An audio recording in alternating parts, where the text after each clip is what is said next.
100% tinggal 5 TPS lagi, dia unggul di PAN, dia unggul udah jauh lah dari yang nomor 2-nya. Jadi Astrid bisa dibilang harusnya udah aman ya. Ya kalau dari data yang kita punya ya lolos ya. Kalau saya so far udah 70% juga udah harusnya udah insya Allah oke, tapi kan data yang saya masukkan manualnya baru 70%. Ya. Dari partainya sendiri sudah 4% loh. Dari mana? Oh, kalau partai udah 4% udah 7%-an ya. Perolehan suaranya. Apa? Total berapa perolehan suaranya? Total dia udah belasan ribu lah pokoknya. Dia untuk DPRD ya. Dan totalnya udah 1.000 lebih suaranya udah beda jauh lah sama yang di bawahnya. Maksudnya berapa? Saya total yang saya hitung udah 70% tuh udah sama 3 negara luar negeri. Saya udah 70.000 sendiri, untuk total sama partai udah 130 sekian ribu. Iya, kalau saya sendiri udah 70 ribuan itu, tapi masih 70% TPS dan belum termasuk Malaysia, belum termasuk negara baru Hong Kong, Taiwan, Singapura. Apa? Untuk mengawal suara sendiri, jadi kita merekap semua data C1 plano lengkap. Kita merekap rekapitulasi data sendiri. Setiap TPS ini penuh 100%, aktif udah 100%. Dari 3.100 TPS, kalau saya baru 70%. Dari 9.000 sekian saya baru 7.000 TPS. Sama data di KPU sama nggak? Mbak Astrid sama yang data di KPU sama nggak mungkin perhitungan manual? So far sama ya, jadi kalau insya Allah sih kalau tidak ada kecurangan, tidak ada apapun harusnya aman.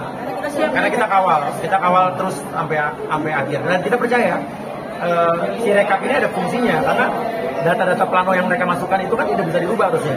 Jadi kalau mau ada orang yang melakukan kecurangan pasti akan bisa ketahuan. Iya.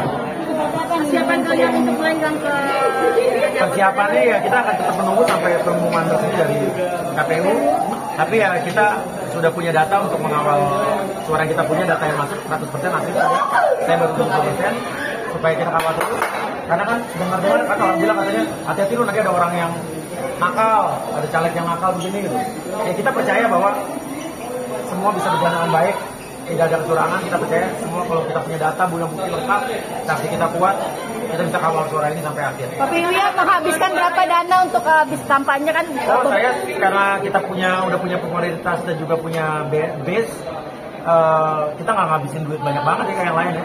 Karena kita udah punya namanya popularitas, udah punya nama, untuk ketemu masyarakat kita nggak perlu ngeluarin duit.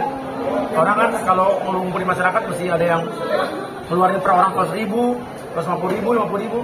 Kita tuh punya orang nggak perlu keluar duit. Orang udah ngumpul aja. Dapat Pak. artinya ketenaran Mas Buya dan Mbak Astrid menjadi modal utama untuk meraih suara tertinggi. Nama besar udah pasti udah jadi modal yang sangat besar untuk menekan biaya politik juga. Jadi high cost di politik itu buat artis atau orang-orang terkenal kayak kita tuh nggak tinggi. Nah, kenapa ada korupsi? Itu kan karena ada money politik, ada biaya politik yang tinggi. Nah, sebetulnya orang-orang selebritis yang masuk ke politik itu bisa menekan yang namanya money politik itu sudah mungkin.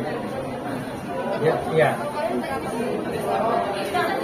Kita belum menghitung ya, cuma yang jelas jauh lebih kecil dibanding caleg-caleg lain daripada itu. Nah, saya tetap jadi diri sendiri aja.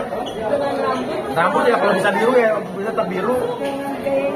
Tetap aja, karena kan DPR yang penting kan hatinya, integritasnya, haknya.